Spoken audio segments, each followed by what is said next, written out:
Right. So it's a good article to look at.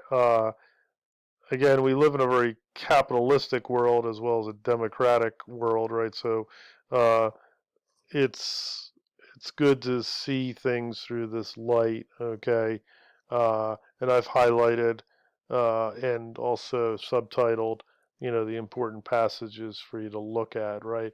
I would just say within this as well, there are within this article on capitalism, there's inserts, short sort of excerpts from other writers that are talking about other aspects of capitalism. For example, here talking about the limits of banking regulation. So the original article sort of stops, but then it sort of to um, comes back again.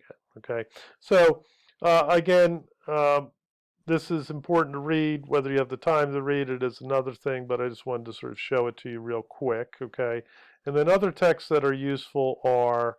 Let me go to Yancey first, George Yancey. So George Yancey on race, uh, right, is um, the introduction, right, which is right here. He talks, about the dangerous conversations that he has with philosophers. That's what the whole book is about.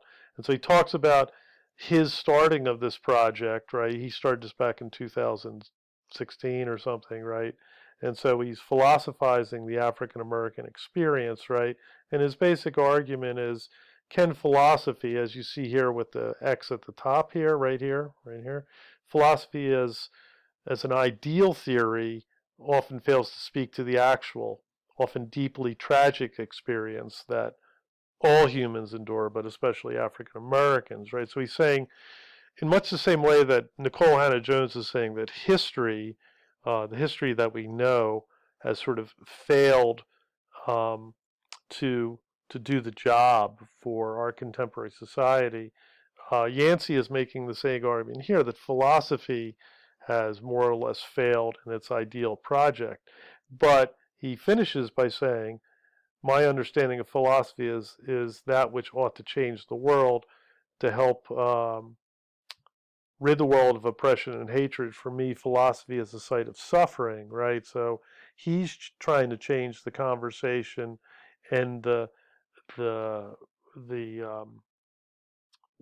sort of the technology of philosophy, like what philosophy can do, right? As much as Nicole Hannah Jones is trying to do that with the idea of history. So just wanted to mention Yancey here.